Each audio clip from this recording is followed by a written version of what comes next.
এই ক্লাসে সুপারঅ্যানুয়েটেড ম্যানের শেষ অংশটি নিয়ে আলোচনা করব। এর আগে যথারীতি আমি সুপারঅ্যানুয়েটেড ম্যানের ওপরে 5টা ক্লাস করিয়েছি। যারা যারা সেই ক্লাসের ভিডিওগুলি দেখোনি অবশ্যই দেখে নেবে, তাহলে তোমাদের আজকের পার্টটা বুঝতে সুবিধে হবে। সমস্ত ভিডিওর লিংক আমার ডেসক্রিপশন বক্সে দেওয়া থাকছে। টেক্সট শুরুর আগে বলে রাখি, যারা যারা আমার চ্যানেলে নতুন কাইন্ডলি চ্যানেলটা সাবস্ক্রাইব করে দেবে এবং চ্যানেলটা ফলো করে বেল আইকনটা প্রেস করতে ভুলবে না। তো দেখো, আ Fortnite has passed since the day of my first communication. A fortnight, fortnight মানে এক পক্ষকাল, মানে 14 দিন। এই ফর্টনাইট শব্দটা এটা একটা ওল্ড ইংলিশ ওয়ার্ড ফোয়ারটাইনহিট থেকে এসেছে, যার অর্থ হচ্ছে 14 রাত। অ্যাংলো স্যাক্সনরা রাত গণনা করতো, তারা দিন গণনা করতো না। তাই এই ওল্ড ইংলিশ ওয়ার্ডটার অর্থ হলো 14 রাত, যেটাকে আমরা এখন এক পক্ষকাল বা 14 দিন বলে ধরি। তো বলছে আ ফর্টনাইট হ্যাজ পাস্ট, 14 দিন পেরিয়ে গিয়েছে। সিন্স মানে থেকে, the date of my first communication. Communication বলতে the date of the intimation of his retirement, মানে তার ওই যে রিটায়ারমেন্টের যে ঘোষণার দিনটি সেটি বলা হয়েছে। ফার্স্ট কেন বলা হচ্ছে? কারণ for the first time Lamb came to know his retirement on that day. ওই দিনই তিনি প্রথম তার রিটায়ারমেন্টের খবরটা পেয়েছিলেন ঘোষণা আকারে। তাই তিনি বলেছেন আমার ওই রিটায়ারমেন্ট ঘোষণার পর থেকে 14 দিন কেটে গিয়েছে, মানে তিনি যেদিন এই এসেটা লিখছেন সেদিন 14 দিন অলরেডি পেরিয়ে গিয়েছে। অ্যাট দ্যাট পিরিয়ড, ওই সময়ে আই ওয়াজ অ্যাপ্রোচিং, মানে আমি ক্রমাগত এগোচ্ছিলাম, টু ট্রাঙ্কুইলিটি, প্রশান্তির দিকে। অ্যাপ্রোচিং, মুভিং ফরওয়ার্ড, ট্রাঙ্কুইলিটি, প্রশান্তি। বাট হ্যাড নট রিচড ইট, কিন্তু তখনও পর্যন্ত এটাতে পৌঁছতে পারিনি। মানে আমি প্রশান্তির দিকে এগোচ্ছিলাম কিন্তু পুরোপুরিভাবে পৌঁছতে পারিনি। কেন? কারণ কনফিউজিং স্টেটটা ছিল। একদম হঠাৎ করে রিটায়ারমেন্ট পাওয়াতে যে পরিমাণ কনফিউশন তার মধ্যে তৈরি হয়েছিল, সেই কনফিউশন স্টেটটা পেরিয়ে পুরোপুরি মেন্টাল স্টেবিলিটিতে তিনি পৌঁছতে পারেননি, সেটাই তিনি বলছেন। মানে এতটাই আনন্দে আত্মহারা হয়ে গিয়েছিলেন যে তিনি সংযত অবস্থায় তখনও আসতে পারেননি, প্রশান্তি তখনও পাননি, প্রশান্তির দিকে এগোচ্ছিলেন। I boasted of a calm indeed but it was comparative only. Boasted মানে বড়াই করে বলা, অফ আ কাম, কাম মানে প্রশান্তি বা শান্তি, ইনডিড প্রকৃতপক্ষেই, but it was comparative only, মানে তিনি বলতে চাইছেন যে আমি গর্ব করে বলতে পারি এটা শান্তিই বটে, প্রকৃতপক্ষেই এটা শান্তি, কিন্তু ইট ওয়াজ কম্পারেটিভ অনলি, শুধুমাত্র তুলনামূলকভাবে। কার সাথে তুলনা? Something of the first platter was left. First platter, first platter বলতে সেই যে দ্য স্টান্ট স্টেট, সেই যে স্তম্ভিত অবস্থাটার কথা, যেটা প্রথমেই রিটায়ারমেন্টের প্রথমেই তিনি অনুভব করেছিলেন। সেই যে স্তম্ভিত অবস্থাটা মানে the first test of his retirement was left, সেটা চলে গিয়েছিল। তাহলে তিনি এখানে বলেছেন প্রকৃতপক্ষেই আমি এটাকে শান্তি বলবো, কিন্তু তুলনামূলকভাবে শান্তি বলবো। কিসের তুলনায়? যে প্রথমের দিকে, রিটায়ারমেন্টের একদমই প্রথমের দিকে আমার অবস্থাটা যেমন ছিল, আমি যেমন স্তম্ভিত হয়ে গিয়েছিলাম, এতটা খুশি, মানে চঞ্চল হয়ে গিয়েছিল আমার মাইন্ডটা, সেটার থেকে এখন ধীরে ধীরে আমি প্রশান্তির দিকে এগোচ্ছি, একটা মেন্টাল কনফিউশনের স্টেট পেরিয়ে একটা স্টেবিলিটির দিকে এগোচ্ছি।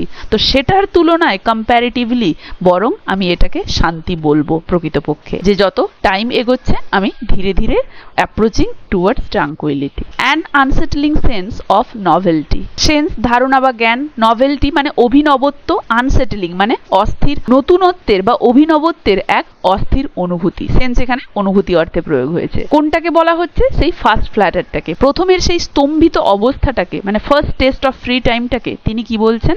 যে ওটা ছিল একটা নতুনত্বের অস্থির অনুভূতি, সেটার তুলনায় এখন আমি ধীরে ধীরে প্রশান্তির দিকে এগোচ্ছি। কারণ তখন হঠাৎ করেই এত পরিমাণ স্বাধীনতার টেস্ট পেয়ে আমি যেমন একটা হতভম্ব ছিলাম, ধীরে ধীরে সেটা আমার কাটছে ঘোরটা, আমি ধীরে ধীরে শান্ত হচ্ছি, শান্তির দিকে এগোচ্ছি। The dazzle to weak eye of unaccustomed light.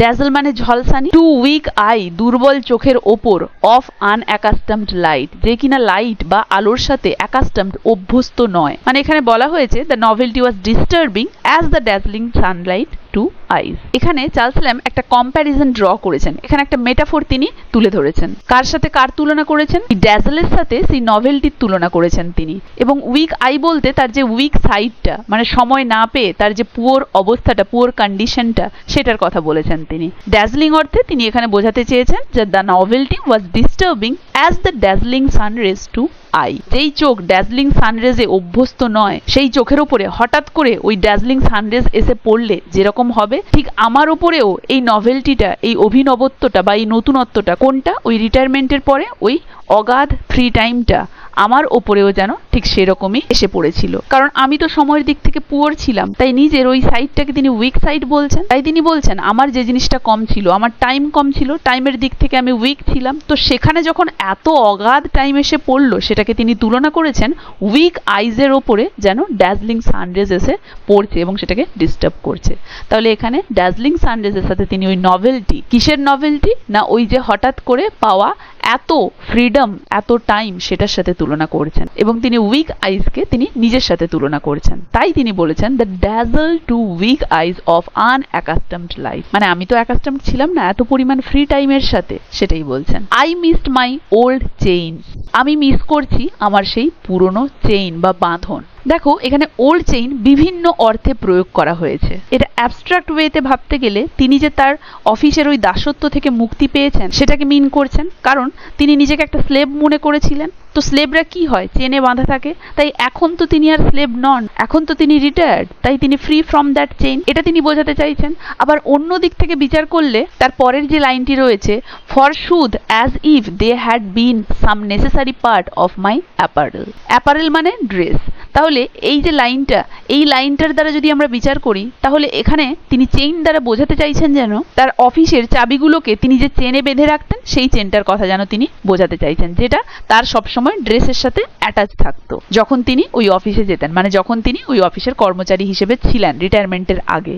এখন রিটায়ারমেন্টের পরে তো আর ওই কিজগুলো তাকে ক্যারি করতে হচ্ছে না, ফলে ওই কিজগুলো যে চেনে বাঁধা আছে সেই চেনটাও তাকে ড্রেসের সাথে অ্যাটাচ করে রাখতে হচ্ছে না, তাই এখন তিনি ওই চেনটা থেকে যেন মুক্ত, এটাও তিনি বোঝাতে চাইছেন। তাই তিনি বলেছিলেন ফর শুড মানে সার্টেইনলি, নিশ্চিতভাবে, অ্যাজ ইফ যেন, দে হ্যাড বিন তারা ছিল, সাম নেসেসারি পার্ট একটা প্রয়োজনীয় অঙ্গ অফ মাই অ্যাপারেল আমার পোশাকের, আমি সেই চেন থেকে মুক্ত যেই চেনগুলো নিশ্চিতভাবেই আমার ড্রেসের একটা প্রয়োজনীয় অংশ ছিল। কারণ এখন আর আমি যাচ্ছি না, এখন আর আমার দেশের সাথে সেই যে চাবি গোছার যে চেনটা সেটার অ্যাটাচ করতে হচ্ছে না, সেটা থেকে আমি মুক্ত। আবার অ্যাবস্ট্রাক্ট ওয়েতে আমি যেন সেই দাসত্ব বৃত্তির সেই শিকল থেকে মুক্ত, সেটাই তিনি বোঝাতে চেয়েছেন। I was a poor Carthusian from strict cellular discipline suddenly by some revolution returned upon the world. আবারও তিনি একটা সুন্দর কথা বলেছেন, এখানে তিনি একটা রেফারেন্সও টেনেছেন, কার্থুজিয়ান। কার্থুজিয়ান হলো একটা ক্যাথলিক রিলিজিয়াস অর্ডার, মানে একটা ক্যাথলিক ধর্মীয় অর্ডার যেটা সাধারণত সন্ন্যাসী টাইপের জীবনযাত্রার জন্য পরিচিত। ফ্রান্সের চার্ট্রাসে 1086-এ সেন্ট ব্রুনো কর্তৃক এই রিলিজিয়াস অর্ডার, মানে এই যে সন্ন্যাসী সদৃশ জীবনযাত্রার যে অর্ডার, এইটা প্রতিষ্ঠিত হয়। এই ধর্মীয় অর্ডার অনুযায়ী কার্থুসিয়ান সন্ন্যাসীদেরকে পৃথকভাবে একটি সেলের মধ্যে বসবাস করতে হয় এবং শুধুমাত্র নির্দিষ্ট সময়ে ধর্মীয় সেবার জন্যই তারা একত্রিত হন সমস্ত সেল থেকে বেরিয়ে এসে। তো এখানে চার্লস ল্যাম্ব বলছেন I was a poor Carthusian, আমি যেন সেই কার্থুসিয়ান যে কিনা একটা সেলে বন্দি ছিলাম, মানে সব কিছু থেকে আমি দূরে ছিলাম। ফ্রম স্ট্রিক্ট সেলুলার ডিসিপ্লিন, যে কিনা স্ট্রিক্ট একদম কঠোর, সেলুলার মানে সেল সম্বন্ধীয়, যেন একটা কক্ষে আমি বাস করতাম, ডিসিপ্লিন মানে নিয়ম নিষ্ঠা, যে আমি কঠোর সেলুলার নিয়ম নিষ্ঠার মধ্যে যেন জীবনযাপন করতাম। সাডেনলি বাই সাম রিভলিউশন, হঠাৎ করেই কোনো বিপ্লবের দ্বারা রিটার্ন আপন দ্য ওয়ার্ল্ড, যেন এই পৃথিবীতে ফিরে এলাম। মানে কার্থুজিয়ান মঙ্করা কি করে, তারা একাকী একটা সেলের মধ্যে জীবনযাপন করে, তো আমার অবস্থাও যেন সেরকম ছিল, আমিও যেন এমনই পুয়ার ছিলাম যেন আমি সেই কার্থুজিয়ান মঙ্কদের মতো ছিলাম, যে কিনা একটা নির্জন জীবনযাপন করত এবং হঠাৎ করেই কোনো এক বিপ্লবের দ্বারা যেন আমাকে নিয়ে চলে আসা হয়েছে to the affairs of the real world. মানে তিনি বোঝাতে চাইছেন আমি জীবনযাপন করছিলাম একজন কার্থুজিয়ান মঙ্কের মতো, নির্জনতায় একটা সেলের মধ্যে যেন, এবং রিটায়ারমেন্টের মাধ্যমে হঠাৎ করেই যেন তাকে এই জাগতিক বিষয়ে নিয়ে চলে আসা হলো, যে কিনা একটা সেক্লুডেড লাইফ লিড করছিল। আই এম নাও, আমি এখন অ্যাজ ইফ যেন I had never been other than my own master, আমি যেন কখনোই ছিলাম না আমার নিজের প্রভু ছাড়া। মানে তিনি বোঝাতে চেয়েছেন যে আমি ছিলাম আমার টাইম, আমার সত্তাই সমস্ত কিছুর আমি মাস্টার, প্রভু। আমি যেদিকে খুশি যেতে পারতাম, আমি যেই সময়টায় যা খুশি করতে চাইতাম আমি সেই সময়টায় তাই করতে পারতাম। ইট ইজ ন্যাচারাল, এটা স্বাভাবিক, টু মি আমার কাছে, to go where I please, to go যাওয়া, হোয়ার আই প্লিজ যেই জায়গাটাই আমাকে আনন্দ দেয়, মানে যে জায়গাটাতেই আমি যেতে চাইতাম সেই জায়গাটাতেই যেতে পারতাম। ডু হোয়াট আই প্লিজ করতে পারতাম যেটাই আমাকে আনন্দ দেয়। তাহলে এটা স্বাভাবিক, আমি যেখানে যেতে চাইতাম সেখানেই যেতাম, আমি যেটা করতে চাইতাম সেটাই করতে পারতাম। I find myself at 11 o'clock in the day in bond street, আমি 11টার সময় নিজেকে কোথায় খুঁজে পেতাম? বন্ড স্ট্রিটে। বন্ড স্ট্রিট হচ্ছে লন্ডনের একটা street, a fashionable quarter of London. তাহলে 11টার সময়, আগে তিনি এই সময়টায় কোথায় থাকতেন? তিনি যেহেতু আগে কাজ করতেন, এই 11টার সময় তিনি থাকতেন তার অফিসে, কিন্তু এখন সেই 11টার সময় তিনি নিজেকে খুঁজে পান বন্ড স্ট্রিটে। মানে এখন যদি 11টার সময় বন্ড স্ট্রিটে যেতে ইচ্ছে করে তিনি যেন ওখানেই চলে যান, তাই বলছেন আমি 11টার সময় নিজেকে খুঁজে পাই বন্ড স্ট্রিটে। And it seems to me, এবং এটা আমার অনুভব হয়, দ্যাট যে I have been sauntering there at that very hour for years, যে আমি ওখানে যেন সন্টারিং, সন্টারিং মানে ধীরে সুস্থে চলা, অলসভাবে চলা, দেয়ার সেখানে, অ্যাট দ্যাট ভেরি আওয়ার সেই সময়ে বা সেই ঘন্টাটাতে, ফর ইয়ার্স পাস্ট মানে এখন আমার মনে হয় যে ওই বন্ড স্ট্রিটে গিয়ে আমি যে অলসভাবে ধীরে সুস্থে হেঁটে বেড়াই, তখন আমার মনে হয় যেন আমি এখানে বছরের পর বছর ধরে হেঁটে চলেছি, কারণ আমার কাছে এতটাই অফুরন্ত সময়, সব সময়টা তো আমি নিজেকে আনন্দ করার উদ্দেশ্যে কাটাচ্ছি, তাই সেখানে গিয়ে আমি যখন হেঁটে বেড়াই আমার এটা অনুভব হয় যে ওই ঘন্টাটাতে আমি যেন অনেকক্ষণই হাঁটছি, যেন ইয়ার্স জুড়ে বছরের পর বছর আমি যেন ওখানে হাঁটছি, এটাই আমার অনুভব হয়। I digress into Soho, digress মানে বিচ্যুত হওয়া, মূল বিষয় থেকে সরে যাওয়া, এখানে বন্ড স্ট্রিট থেকে সরে যাওয়াটাকে ডাইগ্রেস বলছে। ইনটু সোহো মানে তারপরেই আমি যেন বন্ড স্ট্রিট থেকে সরে গিয়েই সোহোতে চলে যাই, to explore a book stall, একটা বুক স্টল অন্বেষণ করার জন্য। এই সোহো হচ্ছে লন্ডনের একটা স্ট্রিট যেটা বইয়ের জন্য বিখ্যাত, এখানে মানুষজন এসে অলসভাবে বিভিন্ন বইয়ের দোকানে ঘুরে বেরিয়ে বইয়ের স্বাদ গ্রহণ করে। তো এখানে ল্যাম বলছেন তারপরেই যেন আমি নিজেকে বন্ড স্ট্রিট থেকে কোথায় খুঁজে পাই? সোহোতে, যেন আমি সেখানে একটা নতুন বুক স্টল এক্সপ্লোর করতে চলেছি।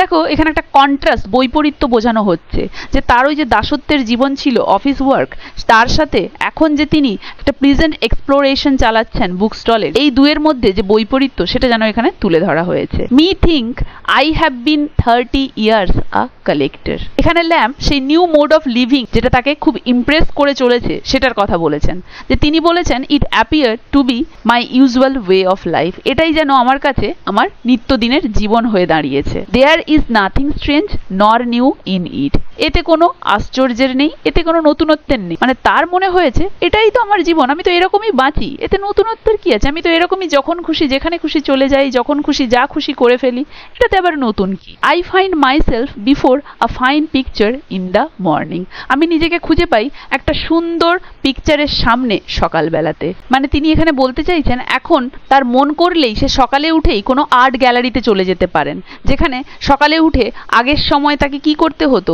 কাজে ব্যস্ত থাকতে হতো, তিনি নিজের জন্য সময় পেতেন না, সেই জায়গাতে এখনকার সময়ে তার সকালে উঠে মন চাইলেই তিনি আর্ট গ্যালারিতে চলে যেতে পারবেন, এবং সকালেই তিনি তাহলে নিজেকে কোথায় খুঁজে পাবেন? একটা ফাইন পিকচারের সামনে, এটাই তিনি বলতে চাইছেন যে এখন আমার মন চাইলে সকালে আমি যদি চাই আর্ট গ্যালারিতে যাব, একটা ফাইন পিকচারের সামনে গিয়ে দাঁড়াবো, তাহলে সকালেই যেন আমি সেটা করতে পারবো, সেটাই তিনি বোঝাতে চেয়েছেন। ওয়াজ ইট এভার আদারওয়াইজ, ইট বলতে এখানে সেই সকালবেলায় আর্ট গ্যালারি ভিজিট করার কথাটা বলা হয়েছে, তাহলে ওয়াজ ইট এভার আদারওয়াইজ এটা কি এরকমই ছিল? না, এটা তো বরাবরই ছিল না, কারণ একটা চেঞ্জ এসেছে তার লিভিং এ। It was indeed a changed living without cares without worries, তাই তো? What is become of Fish Street Hill, Fish Street হচ্ছে সেই রাস্তাটা যেই রাস্তাটা দিয়ে ল্যাম্পকে বরাবরই অফিসে যেতে হতো, এই রাস্তাটার মধ্যে দিয়ে তিনি অফিসে যেতেন।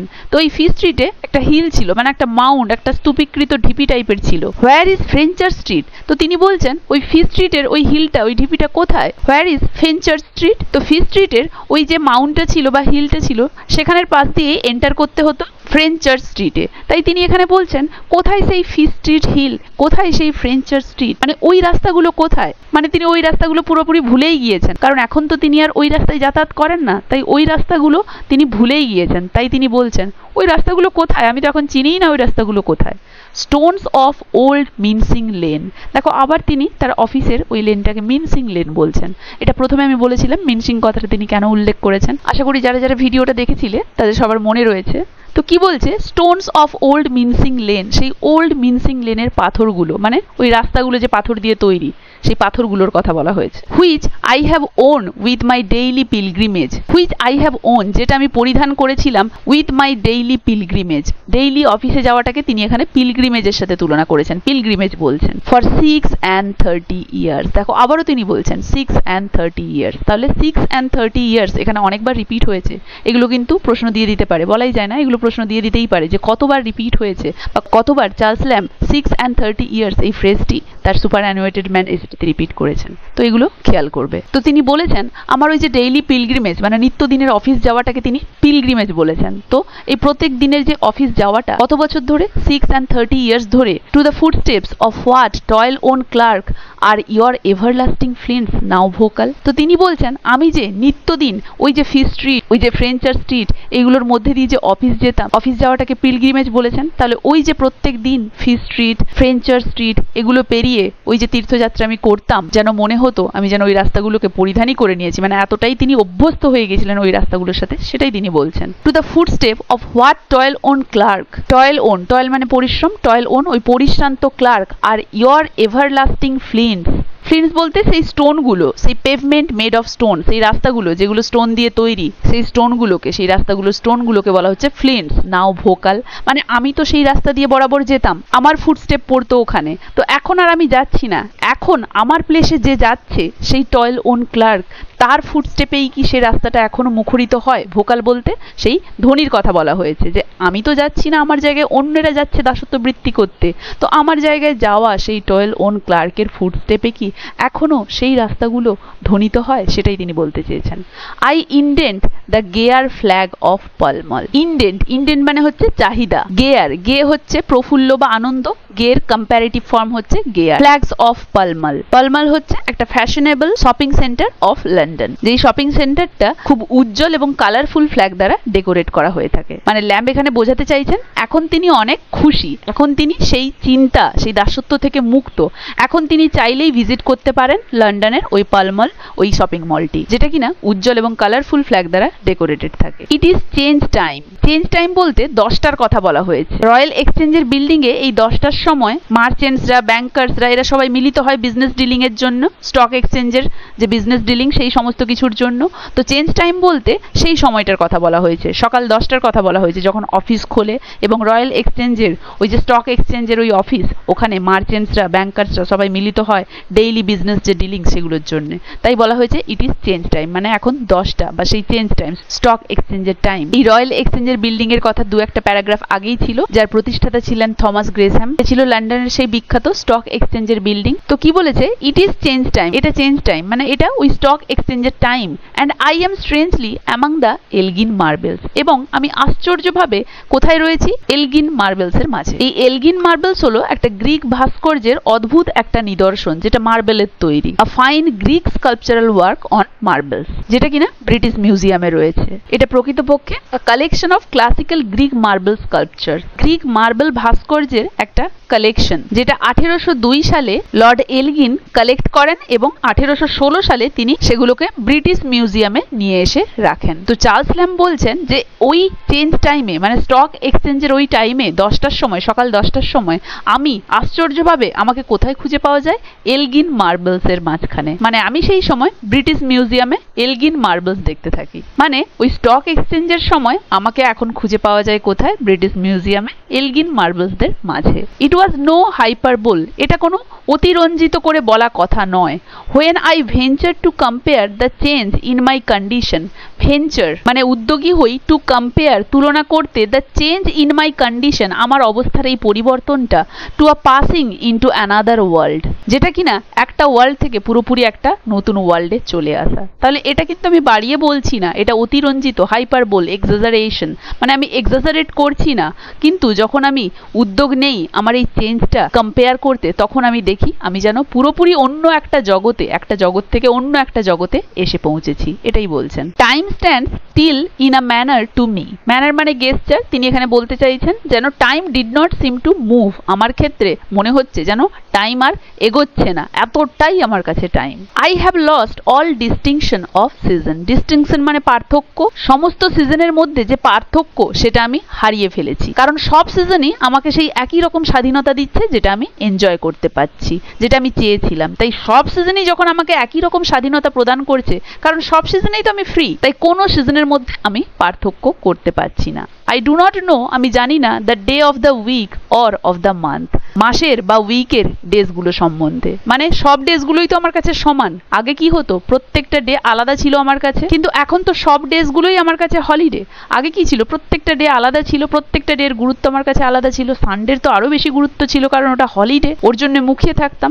এখন তো আমার কাছে প্রত্যেকটাই হলিডে, তাই আমি জানি না এখন মাস বা সপ্তাহের দিনগুলো সম্বন্ধে, কারণ প্রত্যেকটাই আমাকে সেম ফিলিং দেয়, সেম হলিডে ফিলিং দেয়। Each day use to be individually felt by me in its reference to the foreign post days. Foreign post days, দেখো তিনি ওই দাসত্ব থেকে মুক্তি পাওয়ার পরে এতটাই তিনি ওটা থেকে নিষ্কৃতি পেয়েছেন, ভেবেছেন, এতটাই হাঁপ ছেড়ে বেঁচেছেন যে তিনি ফরেন পোস্ট ডেজ বলছেন ওগুলোকে। তাহলে বলছে ইচ ডে, প্রত্যেকটা দিন, use to be individually felt by me. তাহলে আগে ওই সময়তে যখন আমি কাজ করতাম, দাসত্ব বৃত্তি করতাম, প্রত্যেকটা দিন আমার কাছে ইন্ডিভিজুয়ালি অনুভূত হতো, পৃথকভাবে অনুভূত হতো। তো কিভাবে পৃথক অনুভূত হতো? In its distant form or propinquity to the next Sunday. Distance form মানে এর দূরত্ব কোনটা থেকে, নেক্সট সানডে থেকে, এবং প্রপিনকুইটি, প্রপিনকুইটি মানে ক্লোজনেস, মানে সানডে থেকে কোন ডেটা কতটা দূরে বা কোন ডেটা কতটা কাছে, সেই উল্লেখ অনুসারে এই দিনগুলো আমার কাছে পৃথক ছিল। মানে তখন আমার অনুভব হতো আজকে কোন বার, সানডে থেকে এটা কতটা দূরে, মানে আবার কবে সানডে পাবো, বা আজকে কি বার, সানডে থেকে এটা কতটা কাছে, মানে কালকেই সানডে পাবো না পরশু সানডে পাবো। এইভাবে দিনগুলোর পৃথকীকরণ আমার কাছে ছিল। এখন সেটা নেই, কারণ এখন সবগুলোই হলিডে, আমাকে আলাদা করে হলিডের জন্য ভাবতে হয় না কোনটা সানডের কাছে কোনটা সানডের পরে। I had my Wednesday feelings. আমার ছিল ওয়েডনেসডে ফিলিংস, বুধবারের ফিলিং। বুধবারের ফিলিং বলতে বৃহস্পতিবার ছিল মেইলিং ডে, চার্লস ল্যাম্বের অফিসে বৃহস্পতিবার ছিল মেইলিং ডে, তাই বুধবারটা তাকে কঠোর পরিশ্রম, মানে অনেক কাজ করে কাটাতে হতো। তাই তিনি বলেছেন যে ওয়েডনেসডে ফিলিং ছিল, মানে ওয়েডনেসডেতে কাজের প্রেশার খুবই ছিল, তাই তিনি বলেছেন ওয়েডনেসডে ফিলিং। বুধবারের অনুভব ছিল আমার কাছে।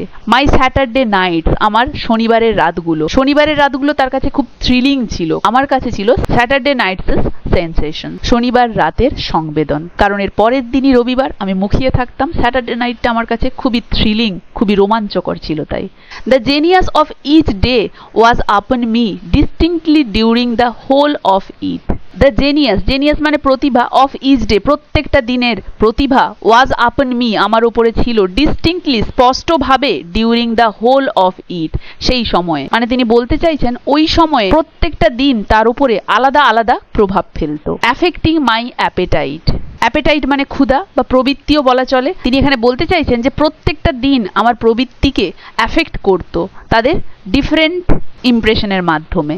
স্পিরিটস আমার সত্তাকেও তারা অ্যাফেক্ট করতো। অ্যান্ড সি বলতে এটসেট্রা, এবং ইত্যাদি ইত্যাদি। তাহলে সেই সময় প্রত্যেকটা দিনের আলাদা আলাদা ইমপ্রেশন ছিল চার্লস ল্যাম্বের ওপরে। প্রত্যেকটা দিন তার অ্যাপেটাইটকে, তার স্পিরিটকে আলাদা আলাদাভাবে অ্যাফেক্ট করতো।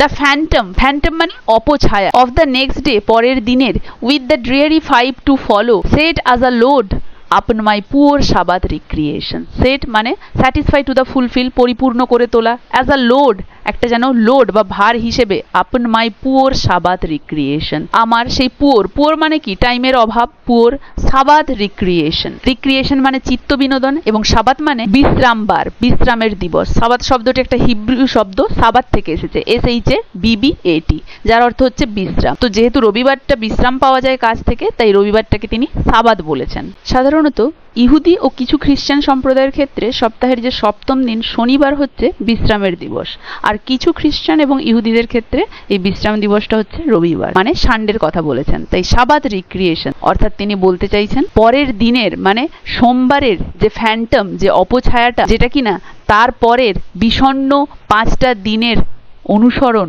সেটা আমার রবিবারের মানে ওই আমার বিশ্রামের দিবসের যে চিত্ত বিনোদনকারী আনন্দ, সেই সমস্ত কিছুর ওপরে যেন একটা লোড হয়ে থাকতো। মানে আমি রবিবারের মজাটা নিতেই পারতাম না, এইটা ভেবে যে এরপরেই তো সোমবার, সেই বিষণ্ণময় দিন। সোমবারটা আমার কাছে যেন একটা ভূতের মতো, একটা অপছায়ার মতো, আবার তারপরে বিষণ্ণ 5টা দিন, এইগুলো ভেবেই এটা আমার মাথার উপরে পুরো লোড হয়ে থাকতো, ভার হয়ে থাকতো। এগুলো ভেবে আমি এতটা ভারাক্রান্ত হতাম যে আমি রবিবারের ওই রিক্রিয়েশনটা, ওই আনন্দটা উপভোগ করতেই পারতাম না। এটাই তিনি বলেছেন। What charm has washed that Ethiop white?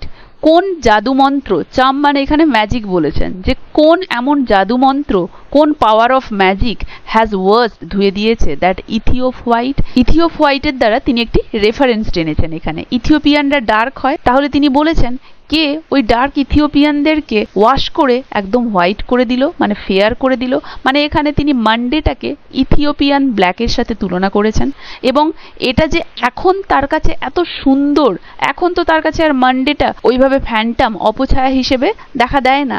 তাই তিনি বলছেন ওই অপছায়াটা যেটা কিনা ডার্ক ছিল, কি সেটাকে ওয়াশ করে ইথিওপ হোয়াইট করে দিয়েছে। মানে দাসত্বের সময় মানডেটা তার কাছে পুরোপুরি ব্ল্যাক ছিল, তার এতটাই মানডেটাকে বিরক্ত লাগ। কিন্তু এখন আর মানডে তার কাছে সেরকম নয়, তাই তিনি বলেছেন ইথিওপ ব্ল্যাক ছিল ওটা, এখন যেন হোয়াইট হয়ে গিয়েছে। What is gone of black Monday? এই ব্ল্যাক মানডের এখানে একটা রেফারেন্স দেওয়া হয়েছে। ব্ল্যাক মানডে ইস্টার মানডেকে সাজেস্ট করছে।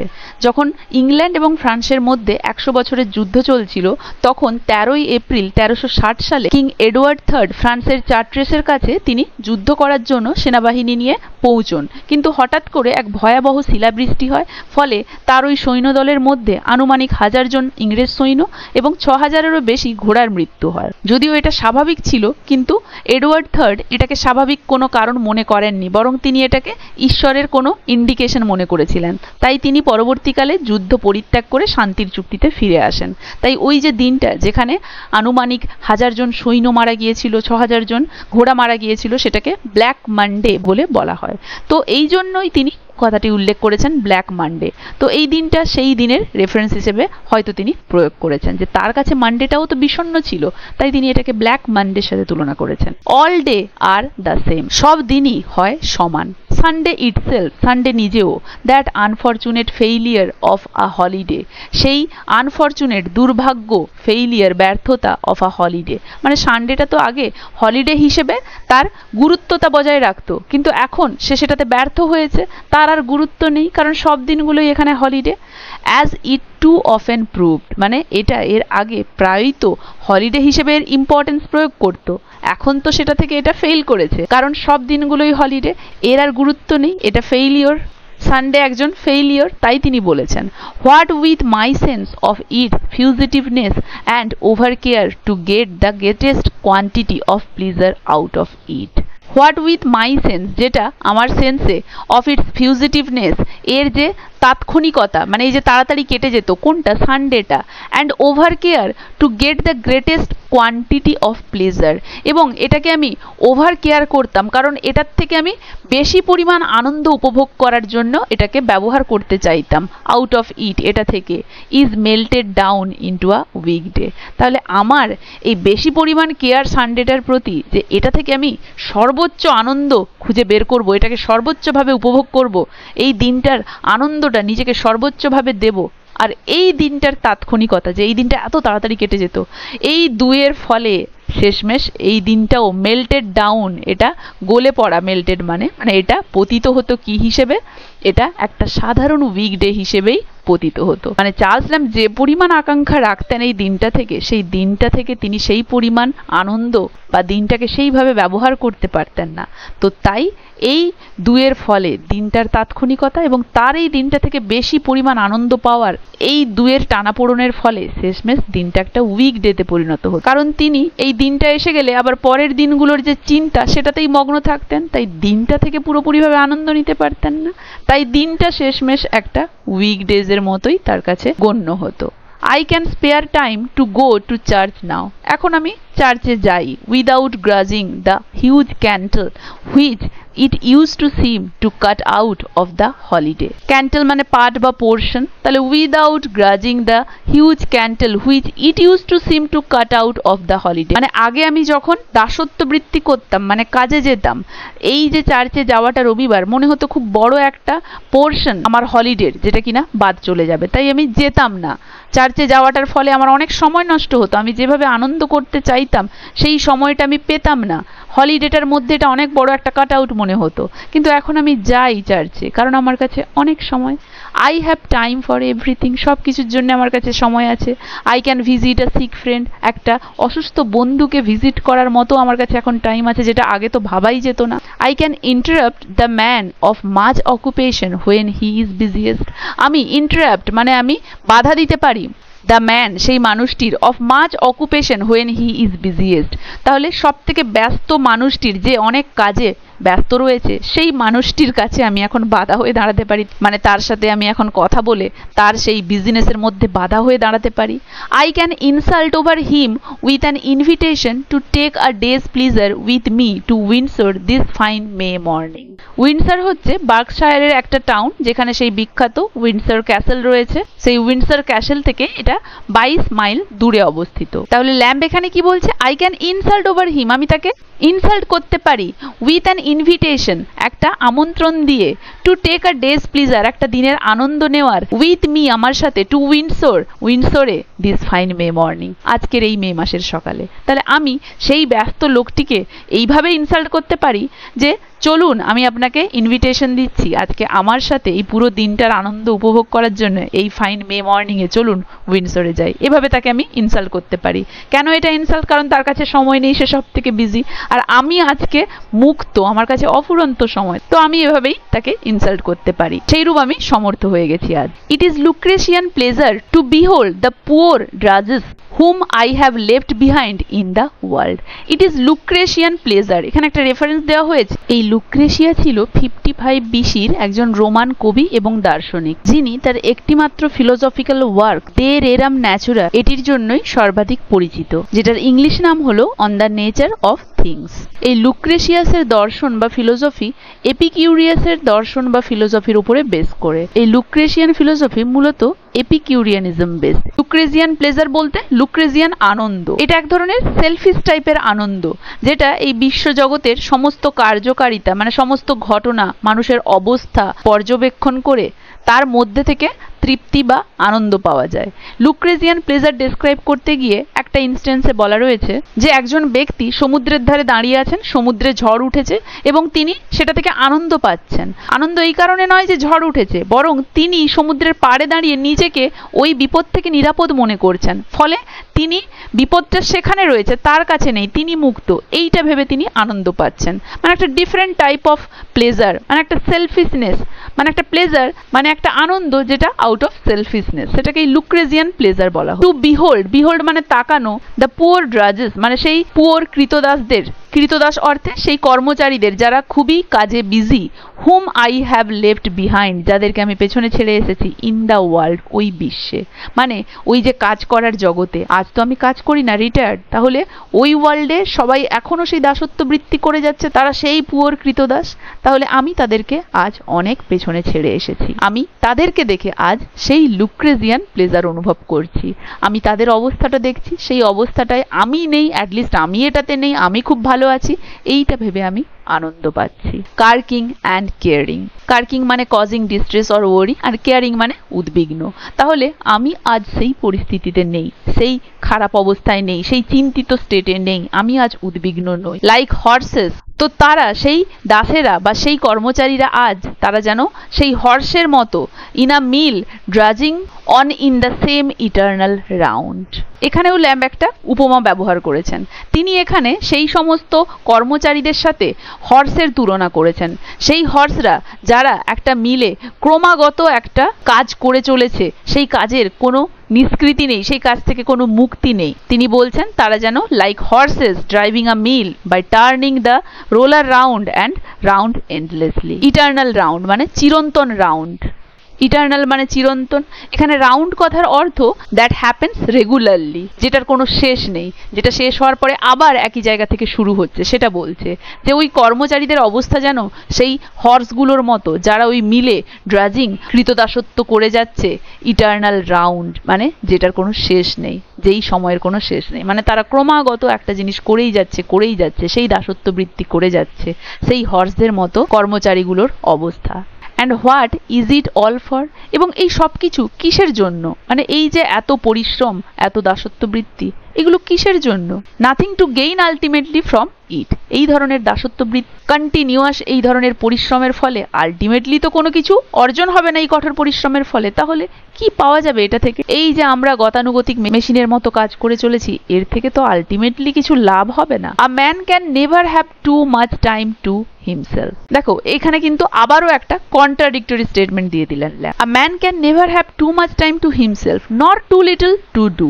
তিনি আবার এখানে ঘুরে বলছেন যে একটা মানুষের অতিরিক্ত সময়ের প্রয়োজন নেই নিজের জন্য, আবার কম সময়েরও প্রয়োজন নেই। মানে তিনি বোঝাতে চেয়েছেন যে কিছুটা সময় নিজের জন্য প্রয়োজন, যেটাতে সে আনন্দ উপভোগ করতে পারবে। তার মানে প্রচুর too much time to himself এটাও দরকার নেই, আর টু লিটল এটাও ঠিক নয়, এটাই তিনি বোঝাতে চাইছেন। কিন্তু তার আগে তিনি কি বলছিলেন? দাসত্ব বৃত্তি করা, এত খাটা, এই সব কিছুই কিন্তু ব্যর্থ। এগুলো থেকে আমরা কি পাবো? মানে মানুষের জীবনের টাইমটা নিজেকে দেওয়াটা খুব গুরুত্বপূর্ণ, এটাই তিনি বলে আসছিলেন। কিন্তু হঠাৎ করে তিনি একটা কন্ট্রাডিক্টরি স্টেটমেন্ট দিয়ে দিলেন যে একজন মানুষের বেশি সময় কিন্তু প্রয়োজন নয় নিজের জন্য। বেশি সময় হয়ে গেলে সে সেই সময় নিয়ে কি করবে খুঁজে পাবে না। মানে তার অবস্থা এখন সেরকম হচ্ছে, সেটাতে তিনি বললেন। আবার তিনি সেটাকে একটু খণ্ডন করার জন্য পরের লাইনে বলে দিলেন যে not too little to do. আবার এমন নয় যে খুব কম সময় হলেই তার হয়ে যাবে। Had I a little son, I would Christian him nothing to do. যদি আমার একটা লিটল সান, একটা ছোট ছেলে থাকতো, তাহলে I would Christian, খ্রিশ্চান হচ্ছে খ্রিস্ট ধর্মে দীক্ষিত করার একটা অনুষ্ঠান। খ্রিশ্চানদের শিশুদের নামকরণ করা হয় এই অনুষ্ঠানের মাধ্যমে, এবং চার্চের মেম্বার করা হয়, তাদেরকে খ্রিস্ট ধর্মে দীক্ষিত করা হয়। সেই অনুষ্ঠানটাকে খ্রিশ্চান বা ব্যাপটাইজ বলা হয়। ল্যাম যেহেতু খ্রিশ্চান, তাই তিনি বলেছেন যে যদি আমার একটা ছেলে থাকতো, আমি তার নামকরণ কি করতাম? নাথিং টু ডু, মানে এমবডিমেন্ট অফ ফ্রিডম, স্বাধীনতার প্রতিমূর্তি। তার নাম হতো স্বাধীনতার প্রতিমূর্তি। মানে তিনি বলছেন যে তার ছেলের জন্য তিনি কামনা করতেন avoidance of all work, he should do nothing, তাকে কোনো কিছু করতে হতো না। তাহলে তিনি তার ছেলের জন্য, যদি তার কোনো সন্তান থাকতো, তার জন্য তিনি কোনো রকম কাজ চাইছিলেন না। ম্যান, আই ভেরিলি বিলিভ, মানুষ, আমি সত্যি সত্যি বিশ্বাস করি, is out of his element as long as he is operative. Operative মানে ওয়ার্কিং। তাহলে তিনি এখানে বলেছেন আই ভেরিলি বিলিভ, মানে একটা কনফার্মড ওপিনিয়ন দিয়েছেন তিনি, যে তার মনে হয় man is out of his element as long as he is operative. Operative মানে ওয়ার্কিং, যে মানুষ যখন কাজ করে, as long as he is working, যে যতক্ষণ সে কাজ করে, he is out of his element. Element মানে উপাদান। এখানে এলিমেন্ট বলতে মানুষের সহজাত প্রবৃত্তির কথা বোঝানো হয়েছে। তিনি বলছেন দাসত্ব মানুষের যে ন্যাচারাল হিউম্যানলি ইনস্টিংক্ট, এগুলোকে মেরে ফেলে এবং তাকে একটি দাস বানিয়ে দেয়। মানে এই যে কর্ম, দীর্ঘ কাজের চাপ মানুষের সহজাত প্রবৃত্তিগুলোকে মেরে ফেলে তাকে কৃতদাসে পরিণত করে, তাকে পুরো যান্ত্রিক করে তোলে। কারণ দীর্ঘক্ষণ কাজ করে সে তো পুরো একটা যন্ত্রতে পরিণত হচ্ছে, তাই সে তখন লাইফলেস হয়ে যাচ্ছে, তার মধ্যেকার কোনো সহজাত প্রবৃত্তি আর বাঁচছে না। I am altogether for the life কন্টেম্পলেটিভ।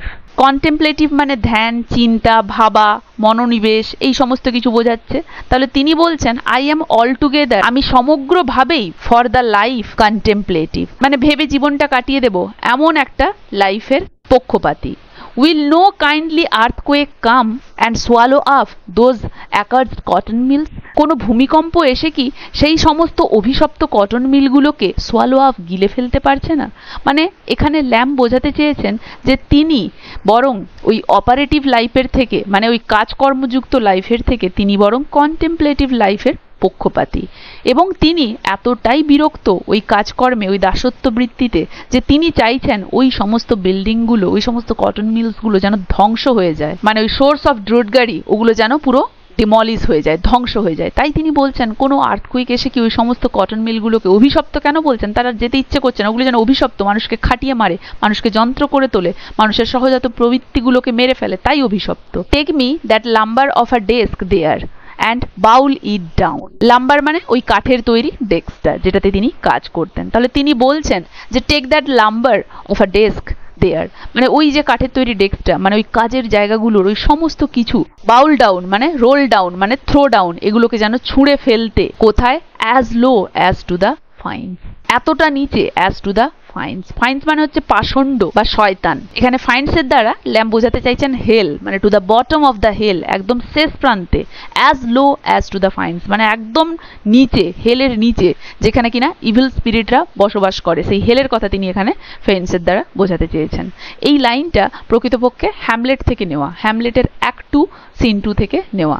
তো ল্যাম্ব বোঝাতে চেয়েছেন এই সমস্ত কিছুগুলোকে নিয়ে যেন একদম সেই হেলে ফেলে দেওয়া হয়, এগুলোর যেন আর চিহ্নই না থাকে, তবেই এগুলো আর মানুষকে দাসে পরিণত করতে পারবে না। আই এম নো লঙ্গার দিয়ে তিনি দেখো 6টা স্টার দিয়ে দিয়েছেন, মানে তিনি আর উচ্চারণ করতে চান না। তিনি যে একটা দাসে পরিণত হয়েছিলেন, দাসত্ব বৃত্তিটা তার পেশা হয়ে গিয়েছিল, সেটা তিনি আর উচ্চারণই করতে চান না, তাই তিনি স্টার মার্কটা দিয়ে ছেড়ে দিলেন। এতটা বিরক্ত তার লেগেছিল যে I am no longer dash, মানে আমি আর ওই দাস নই, আমি আর এখন ওই দাস নই, আমি আর ওই অফিসে কাজ করি না। Clerk to the firm of and c মানে বলেছিলাম অ্যান্ড এটসেট্রা। ক্লার্ক মানে দ্যাস ক্লার্ক, ওই যে অ্যাকাউন্টিং ক্লার্ক, ওই কথাটা তার আর এখন বলতে ইচ্ছে করছে না, এতটাই বিরক্ত ওই পোস্টটা, ওই কাজটা নিয়ে। তাহলে তিনি বলছেন আমি আর এখন ওই ফার্মের ওই যে নামটা রয়েছে অ্যান্ড এটসেট্রা, তিনি নামটাও বলতে চাইছেন না সেই পার্টনারদের। তো তিনি বলছেন অমুক নামের ওই ফার্মের ক্লার্ক আমি আর এখন নই। আই অ্যাম রিটায়ার্ড লেইজার, আমি একজন অবসরপ্রাপ্ত অবসর। দেখো রিটায়ার্ড লেইজার একটা ফাইন স্পেসিমেন অফ ল্যাম্বস উইট, ল্যাম্বের বুদ্ধিমত্তার আবারও একটা খুব ভালো নিদর্শন। আই অ্যাম রিটায়ার্ড লেইজার, এখানে এই লাইনটি আই অ্যাম রিটায়ার্ড লেইজার, এই লাইনটির একটা রেফারেন্স রয়েছে মিল্টনের ইল পেনসেরেসো থেকে এই লাইনটি নেওয়া হয়েছে। তো তারপরে দেখো I am to be made with in trim gardens, আমি সাক্ষাৎ করতে পারি উইথ ইন ট্রিম, ট্রিম মানে ছাঁটাই করা, গার্ডেন্স, গার্ডেনের সমস্ত গাছগুলোকে সুন্দরভাবে ছেটে দিলে সেগুলোকে দেখতে ভালো লাগে শেপে। তাহলে তিনি বলছেন এখন আর আমাকে সেই অফিসে যেতে হয় না, সেই রুদ্ধকর পেন্টাফ হাউসগুলোতে যেতে হয় না, সেই অস্বস্তিকর বিষণ্ণ হাউসগুলোতে যেতে হয় না, বরং তার পরিবর্তে আমি এখন ট্রিম গার্ডেনে, ফ্যাশনেবল ট্রিম গার্ডেনে ঘুরে বেড়াই, মানে ওই গার্ডেনে যেতে পারি আমি। I am already come to be known by my vacant face, face মানে কাউন্টেন্যান্স, মুখমণ্ডল। মুখমণ্ডল ভ্যাকেন্ট কেন? কারণ কাজ করার সময় যখন তিনি ক্লার্ক ছিলেন তার মুখে সমস্ত উদ্বিগ্ন, ওরিনেস, টায়ার্ডনেস, ক্লান্তি সমস্ত কিছুর ছাপ ফুটে উঠত, কিন্তু এখন তার মুখে সেই সমস্ত ছাপ আর নেই, তাই ভ্যাকেন্ট ফেস বলা হয়েছে। সেই ছাপগুলোর যে অ্যাবসেন্স, তাই সেটাকে ভ্যাকেন্ট বলা হয়েছে। তাই তিনি বলেছেন আমি অলরেডি আমার ভ্যাকেন্ট ফেসের দ্বারা জানা যাই। And careless gesture, careless gesture মানে manner revealing his free careless mode of living as a retired man of leisure. তাহলে তিনি বলছেন এখন আমি আমার ওই কেয়ারলেস গেস্টার এবং ওই ভ্যাকেন্ট ফেসের জন্য পরিচিত, কারণ এখন আমার ফেসে ওই সমস্ত কিছুর ছাপ আর নেই, আর এখন আমি ফ্রি, চারিদিকে নিজের ইচ্ছে মতো ঘোরাফেরা করার জন্য, এর জন্য আমি এখন পরিচিত। পেরাম্বুলেটিং, পেরাম্বুলেটর শিশুদের যে একটা গাড়ি 4 চাকা যুক্ত যেখানে শিশুদেরকে বসিয়ে ঠেলা হয়, সেটাকে পেরাম্বুলেটর বলে। তো পেরাম্বুলেটিং মানে moving in a perambulator to no fixed pace, আমি এখন কোনো ফিক্সড প্লেসে মুভ করি না। নর উইথ এনি সেটেলড পারপাস, না কোনো সেটেলড নির্দিষ্ট পারপাস উদ্দেশ্য, মানে আমি এখন কোনো ফিক্সড প্লেসে যাই না, এমন নয় যে আমাকে ওখানেই যেতে হবে, যেখানে খুশি সেখানে যাই। আর এখন আমার কোনো ফিক্সড উদ্দেশ্য নেই যে এই উদ্দেশ্যে ওখানে যাব, যে পারপাস, ফিক্সড পারপাস নেই। তাহলে আগে আমার কি ছিল? একটা সময়ে একটা নির্দিষ্ট জায়গায় একটা নির্দিষ্ট উদ্দেশ্যে আমাকে পৌঁছতে হতো অফিসে, এখন আর সেটা নেই। তিনি সেটাই বলেছেন। আই ওয়াক অ্যাবাউট, আমি হাঁটি, not to and from, not to মানে কোথাও নয়, অ্যান্ড ফ্রম কোথাও থেকে নয়, মানে এখন আমি হাঁটি, কিন্তু আগে কি হতো? বাড়ি থেকে অফিসে, অফিস থেকে বাড়িতে। এখন আমার সেই টু অ্যান্ড ফ্রম এই যে জিনিসটা, কোথাও থেকে নির্দিষ্টভাবে এবং কোথাও পৌঁছতে হবে নির্দিষ্টভাবে, এই জিনিসটা আর নেই। পার্টিকুলারলি কোনো প্লেস থেকে আমাকে কোনো প্লেসের উদ্দেশ্যে এখন যেতে হয় না। They tell me a certain calm dignified air, they tell me তারা আমাকে বলে, a certain calm dignified air, certain মানে নিশ্চিত, কাম ডিগনাইটেড এয়ার বলতে এখানে dignified appearance of a calm personality, CALM, একটা কাম পার্সোনালিটির একটা ডিগনিফাইড মর্যাদা সম্পন্ন অ্যাপিয়ারেন্সের কথা বলছে, যে মানুষ এখন আমাকে একজন মর্যাদা সম্পন্ন কাম পার্সোনালিটি হিসেবে দেখে। That has been buried so long with my other good parts, যেটা অনেক দিন ধরেই আমার অন্যান্য গুড পার্টস মানে আদার গুড এলিমেন্টস অন্যান্য ভালো কিছু গুণের সাথে বিউরিড চাপা পড়ে গিয়েছিল। Has begun to shoot forth in my person, has begun এবং শুরু হয়েছে, to shoot forth, shoot forth মানে বাস্ট আউট মানে ফেটে পড়া, ইন মাই পার্সন আমার ব্যক্তিত্বে, যে আমার মধ্যে যে ভালো গুণগুলো ছিল, এই যে এখন সবাই আমাকে একজন কাম ডিগনিফাইড পার্সোনালিটি হিসেবে দেখছে, এই যে জিনিসটা, এর সাথে আরো অনেক ভালো জিনিস, আরো অনেক ভালো এলিমেন্টস, গুড এলিমেন্টস আমার মধ্যে ছিল, যেগুলো এতদিন পুরো চাপা পড়ে গিয়েছিল, আবার এগুলো আমার ব্যক্তিত্বে যেন জাগরিত হয়েছে। মানে রিটায়ারমেন্টের পরে সেই সমস্ত ভালো পার্টসগুলো, সমস্ত ভালো এলিমেন্টসগুলো আমার পার্সোনালিটির, এগুলো যেন আবারও জেগে উঠেছে। তার মধ্যে ভালো যা কিছু ছিল, তার ব্যক্তিত্বের সব ভালো কিছু যেগুলো চাপা পড়ে গিয়েছিল এতদিন ওই দাসত্ব বৃত্তির জীবনের ফলে, সেগুলো কিন্তু এখন রিটায়ারমেন্টের পরে সেই সব কিছু তার ব্যক্তিত্বের উদ্ভবের মাধ্যমে এবং তার আচরণের উদ্ভবের মাধ্যমে পুনরায় যেন উদয় হয়েছে সেই সব কিছুর। এটাই তিনি বোঝাতে চাইছেন। I grow into gentility perceptively, perceptively মানে in a way that can be felt, উপলব্ধিমূলক, এবং জেন্টেলিটি, জেন্টেলিটি মানে হচ্ছে সোশিয়াল সুপেরিয়রিটি। গ্রো ইনটু উন্নীত হওয়া, মানে তিনি বলছেন আমি উপলব্ধি করেছি যে আমি সামাজিক শ্রেষ্ঠত্বে উন্নীত হয়েছি, মানে আমার মনে হচ্ছে আমি অন্যদের থেকে অনেক ভালোই আছি সমাজে। When I take up a newspaper, it is to read the state of the opera, যখন আমি একটা নিউজ পেপার নেই পড়ার জন্য, আমি কি পড়ি? The state of the Opera. Opera হচ্ছে মনোরঞ্জনের জন্য আয়োজিত একটা আর্ট ফর্ম, যেটা কিনা একটা extended dramatic composition that tell story through music and singing. বলতে গেলে বলা চলে মনোরঞ্জনের জন্য আয়োজিত এক্সটেন্ডেড ড্রামাটিক কম্পোজিশন, যেটার দ্বারা স্টোরি ব্যক্ত করা হয়, অপেরা হাউস বলা হয় না? তো সেই অপেরা সম্পর্কে আমি এখন নিউজ পেপার উঠিয়ে পড়ি। মানে আগে যখন তিনি কাজ করতেন, তিনি নিউজ পেপার উঠিয়ে কিসের নিউজ দেখতেন? বিজনেস মার্কেটের। কিন্তু এখন নিউজ পেপার ওঠালে তার ইচ্ছে হয় তিনি যেন অবগত হবেন স্টেট অফ অপেরা সম্পর্কে। তিনি স্টেট অফ অপেরা সম্পর্কে অবগত হতে চান, মানে সেটা সম্পর্কে তিনি পড়েন। এই অপেরাটা হচ্ছে ল্যাটিন ওপাস, যার মানে কাজ করা, সেটার প্লুরাল ফর্ম। ওপাস হচ্ছে সিঙ্গুলার, অপেরা প্লুরাল। ওপাস অপারেটাম এস্ট। দেখো এখানে আবারও ল্যাম্প একটি ল্যাটিন ফ্রেজ উল্লেখ করেছেন, ওপাস অপারেটাম এস্ট।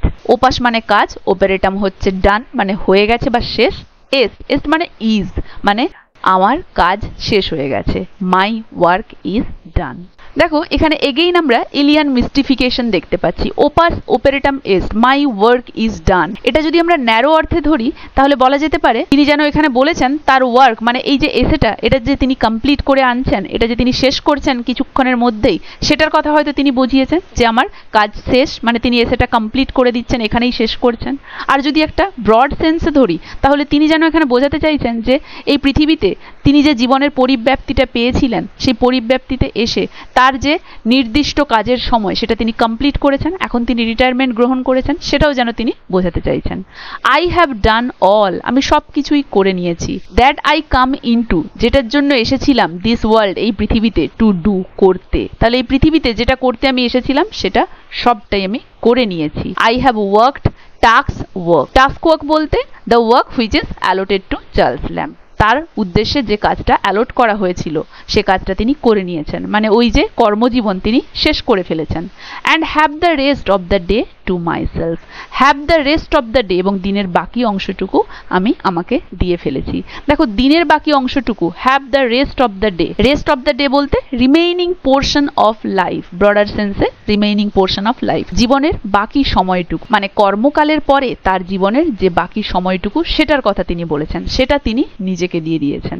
মানে তাকে জীবনের যে পরিব্যাপ্তিটা দেওয়া হয়েছিল তার মধ্যে তিনি তার যে কাজটা তাকে অ্যালট করা হয়েছিল তাও তিনি করে গিয়েছেন, এবং তারপরে বাকি জীবনটা তিনি নিজেকে দিয়ে দিয়েছেন, একদম ফুল রেস্ট। অতএব তার সমস্ত কাজ, পৃথিবীতে যে জন্য তাকে পাঠানো হয়েছিল সমস্ত কাজই যেন তার করা হয়ে গিয়েছে, এটাই ল্যাম্ব এখানে বলছেন, এবং এটা বলেই তিনি এই এসেটা শেষ করেছেন। তো এটাই ছিল দ্য সুপার অ্যানুয়েটেড ম্যান। ল্যাম্বের যে শব্দ প্রয়োগের ক্ষমতা, তার যে মিস্টিফিকেশন, রহস্যময়তা, তার শব্দের মধ্যে যে রহস্যময়তা, এবং তার যে পার্সোনাল ক্ষমতা হিউমর এবং প্যাথোসকে ব্লেন্ড করে দেওয়ার, এই সমস্ত কিছুই আমরা এখানে দেখতে পেয়েছি। তার ফলে এই এসেটা যথেষ্ট মনোরঞ্জনমূলক হয়ে উঠেছে, যেটা আমার কাছে তো খুবই ভালো লেগেছে। তোমাদের কার কেমন লাগলো জানাবে, আর ভালো লাগলে অবশ্যই একটা লাইক আর শেয়ার করে দেবে। তো এই সিরিজে মানে SLST 2025 এর প্রস্তুতি পর্বের সিরিজে সিলেবাস অ্যাকর্ডিংলি টেক্সট অ্যানালাইসিস সহ মক টেস্ট বা MCQs এর উপরেও ক্লাসেস থাকবে, তাই অবশ্যই চ্যানেলটা ফলো করে বেল আইকনটা প্রেস করতে কেউ ভুলবে না। এবং আবারও বলা, কাইন্ডলি আমার চ্যানেলটা সাবস্ক্রাইব করে দেবে। এই ক্লাসটা তাহলে এখানেই শেষ হচ্ছে, দেখা হচ্ছে এর পরের ক্লাসে।